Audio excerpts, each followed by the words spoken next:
Sejam todos muito bem-vindos a mais um Condomínio em Pauta. O assunto de hoje é assembleias e seus quórums especiais. Os nossos convidados de hoje são Dr. Alexandre Franco, professor e advogado especialista em condomínios, veio do Rio de Janeiro. Um prazer ter você aqui com a gente. Muito obrigado pelo convite, Ricardo.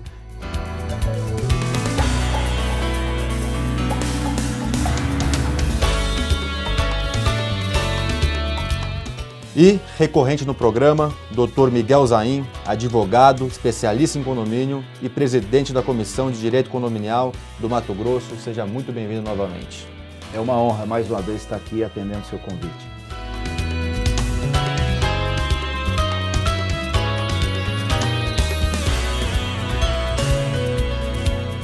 Alexandre, começar com você. Pouca gente sabe a questão da primeira chamada e segunda chamada, né, para assembleia, porque normalmente se marca 7h30, 8 horas e começa 8 horas ou 8 horas, 8h30, começa 8h30 e aí já muda a questão de quórum. Queria que você falasse um pouquinho sobre isso, por favor, explicasse para quem está nos assistindo. Já virou praxe nos condomínios, né? As pessoas a grande maioria já desceja justamente no horário da segunda chamada. Mas é importante ressaltar que, principalmente em condomínios pequenos, você pode conseguir um quórum de maioria, 50% mais um, já na primeira chamada. E aí cabe ao presidente da mesa dar início à assembleia já neste momento. E já aconteceu comigo, eu já presidi uma assembleia no condomínio pequeno, nós conseguimos o quórum na primeira chamada, iniciamos a assembleia quando desceram outras pessoas, que inclusive eram opositoras do síndico que estava se candidatando, ele já estava eleito. E aí criou-se uma celeuma e aí fomos explicar, mostramos o artigo do Código Civil, o próprio edital de convocação, e aí as pessoas tomaram consciência de que o correto mesmo é estar presente na primeira chamada. Acho que já vale o primeiro alerta para quem está nos assistindo, né, que nem tudo que é usual é o que diz a lei, né? Então, o usual é começar na segunda chamada, o pessoal desce para a segunda chamada muitas vezes, mas você pode ter a possibilidade de um grupo combinar de descer antes, formar esse quórum inicial e ser aprovado, como diz a lei, e é legal porque a lei diz em primeira chamada, você tem esse quórum específico e pode aprovar o que for deliberado. Então, tomar um pouco de cuidado, porque muita gente acredita que a Assembleia vai começar sempre na segunda chamada, mas como você falou, nem sempre isso acontece, correto? Isso, corretíssimo. Doutor Miguel, vamos lá. Queria começar a falar com você sobre convenção. Sobre o quórum para a convenção. Outro dia eu recebi, hoje com grupos de WhatsApp, tem uma pequena decisão, vira uma coisa, e aí o pessoal já acha que um juiz decidiu alguma coisa e esse juiz virou uma jurisprudência, né? E depois até que gostaria que vocês explicassem que não é porque um juiz decidiu algo diferente que virou jurisprudência. E teve uma juíza que me mandaram até um WhatsApp que decidiu que o condomínio que foi aprovado a mudança da convenção com maioria simples, ela deu ok que poderia ser mudado com maioria simples. Não é o que diz a lei e não é o que diz a maioria do entendimento dos juízes, né? Queria que você abordasse um pouco sobre isso. Bom, veja bem, a convenção é um documento totalmente importante para o condomínio. É nela que vai toda a parte da administração, é um rol bem taxativo no artigo 1334 do novo Código Civil. Ele vai falar sobre principalmente a administração, sobre as penalidades, forma de cobrança, assembleias, enfim, é um documento muito importante. Tanto para a sua subscrição como para a alteração, isso não é eu que digo, é a legislação e a jurisprudência maciça. O quórum é de 2/3. Está claro na lei, né? É claro, isso é claro. Né? Então, o que geralmente eu vejo, e às vezes a gente fica até um pouco decepcionado, né? As pessoas legislando matérias privativas de convenção, que está nesse artigo, em regimento interno, que há uma confusão, certo? Então, a alteração desta convenção, o quórum, até por decorre da lei e da jurisprudência, 2/3. Independente de uma juíza ter dado um caso diferente. Ricardo, eu sempre digo, até nas minhas palestras, aí, ando rodando muito aí o Brasil através das OAB, nós tivemos um vazio aí de 1964 para cá, da Lei 4.591 de 64, muito pouco se falou de direito condominial. O novo Código Civil, que está em vigência há 16 anos, também muito pouco vem se falando. Então, há muito desconhecimento, sobretudo na área jurídica, por parte dos advogados. Eu, como advogado, reconheço isso. As instituições de ensino não falam sobre direito condominial e, por certo, também os juízes. Tem muitos juízes também. Né? Eu não tenho conhecimento deste caso específico, mas é um erro bem bizarro até, seria, né? Exatamente, essa é a palavra. Doutor, regulamento interno está fora disso, né? Queria que você falasse um pouco sobre a questão do regulamento interno. Convenção, já falamos em 2/3. Regulamento interno, maioria simples, correto? Depende, né? Se a incorporadora ela registrou a convenção e o regulamento interno está anexo, ou seja, está preso junto com a convenção registrada no RGI, a alteração do regimento interno também só se altera também com quórum especial de 2/3. Por isso que é muito importante deixar o registro do regulamento interno em separado para que você possa ter uma maior flexibilidade de mudanças, porque o regulamento interno é o convívio social dos condôminos, diferentemente da convenção. E é uma regra que precisa ser alterada mais constantemente do que a própria convenção. A gente tem, no passado era muito comum, né, o regulamento interno estar junto da convenção, né, registrada junto da convenção, mas mais recentemente a grande maioria das construtoras tem separado, e aí em separado, maioria simples para questão de aprovação e de mudança, correto? Correto, aí faz a maioria simples e se altera o regimento interno. Doutor, eu já ouvi, esse é um posicionamento dele que eu também concordo, mas eu já vi advogados divergerem um pouco na questão do regulamento interno, porque você sabe que advogado também existem linhas de correntes diferentes. O senhor concorda com essa linha da questão do regulamento interno dentro da convenção, necessidade de 2/3? Olha como é bom o direito, né? Isso é um grande debate. Eu peço vênia ao meu colega, doutor Alexandre, eu sou da linha já da vigência do novo Código Civil, que é a alteração do regimento interno 50% mais um. Isso decorre até da jurisprudência dos presentes, 50% mais um dos presentes. Lembrando que essa alteração tem que ser feita através de uma assembleia, que uma assembleia é um ato formal, ou seja, uma assembleia sempre tem que ter um planejamento prévio, tem que estar previsto no edital aquela alteração no regimento interno, para que todos tenham conhecimento. A convocação tem que ser específica para a deliberação. Sim, tem que ser específica para a deliberação, para dar ciência inequívoca para todos os condôminos que está havendo uma alteração nas regras dentro do condomínio.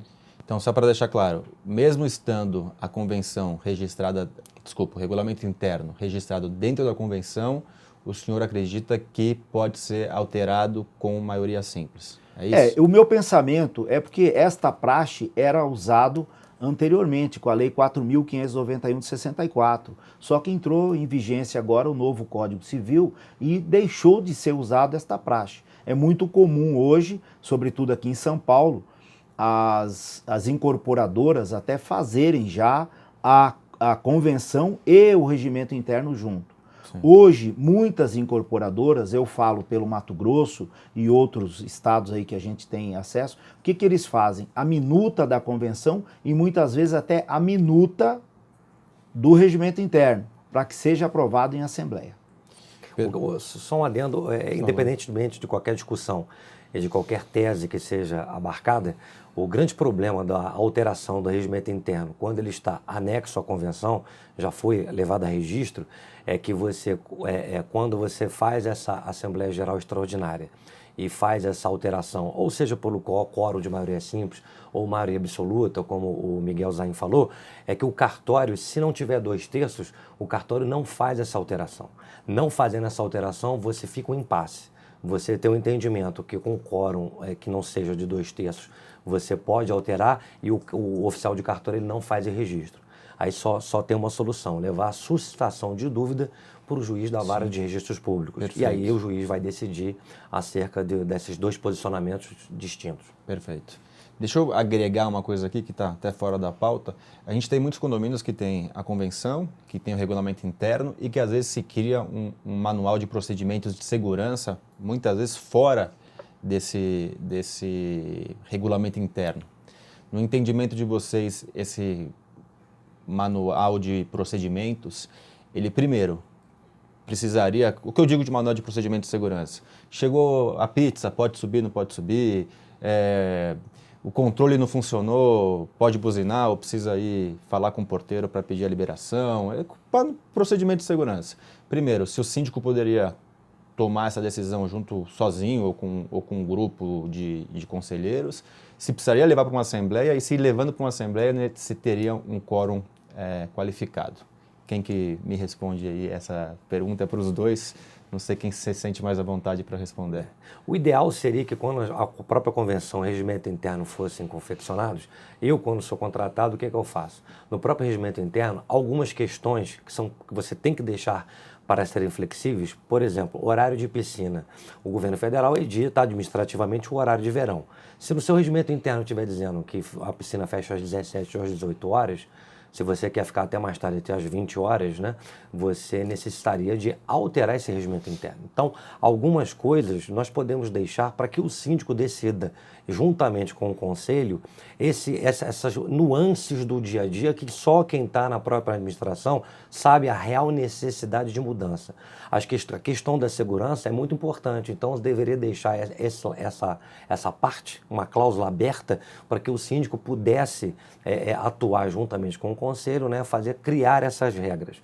Agora, se não está na convenção e não está no regimento interno, isso aí é uma criação, né? A lei não prevê que se faça uma assembleia criando outras normas legais dentro do próprio condomínio para que você possa fazer cumprir. Aí você tem um conflito, o morador pode não querer cumprir, o síndico vai querer aplicar a multa e aí dá esse embate e vai acabar indo para o judiciário. Mas eu não concordo que faça, por maioria simples, essas inovações dentro do próprio condomínio. Então, só para entender esse posicionamento. Então, eu como síndico decido criar esses procedimentos de segurança, trouxe um especialista, criei, o ideal seria levar para uma assembleia para aprovação. E alterar o regimento interno.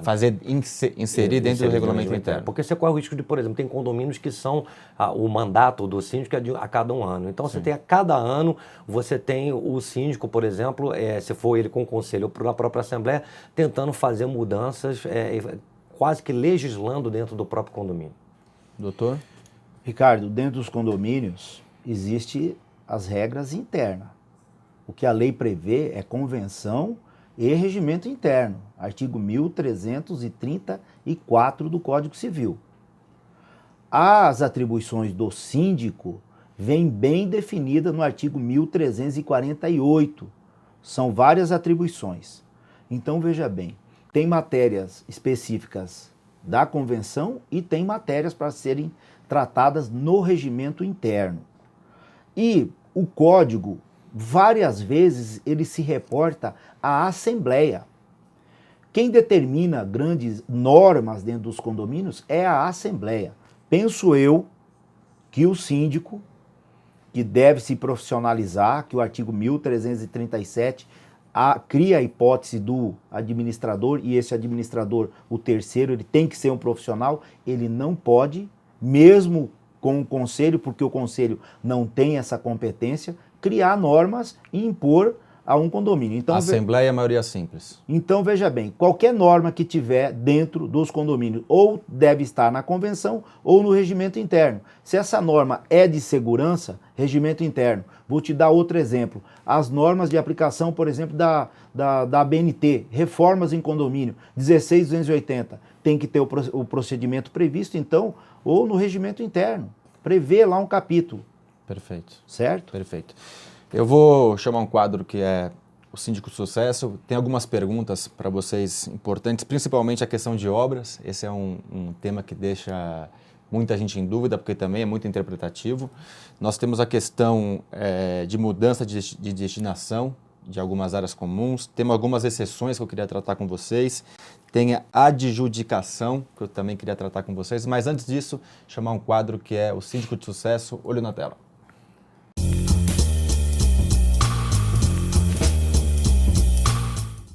Meu nome é Geisa, sou síndica profissional no condomínio em Barueri, no Parque Viana. Eu iniciei em 2016, onde no momento da assembleia de instalação eles precisavam formar o corpo diretivo e eu me candidatei a ser subsíndica. Então, nesse período que eu fui subsíndica, eu me identifiquei muito com a profissão. O síndico profissional da época, ele me deixou algumas responsabilidades que eu me dediquei bastante e quando chegou o momento da assembleia no mês de dezembro, aí eu me candidatei a síndica e eu fui eleita. Então, nesse período que eu fui síndica, eu comecei a perceber que só a minha boa vontade ela não bastava. Comecei a sentir a necessidade de ter uma qualificação, de buscar os conhecimentos técnicos. A importância de se qualificar, ela parte do princípio de que ela nos dá maior respaldo para as rotinas do condomínio. Atualmente eu atendo um condomínio que tem 496 unidades e o meu objetivo para 2019 é conseguir pelo menos mais 2 condomínios. A minha experiência como síndica é muito gratificante, porque a partir do momento que nós vemos a saúde financeira do condomínio em ordem, o nosso espaço bem preservado e os moradores satisfeitos, então o nosso objetivo já está alcançado. Um síndico, para ser bem-sucedido, ele precisa de comunicação, transparência e qualificação.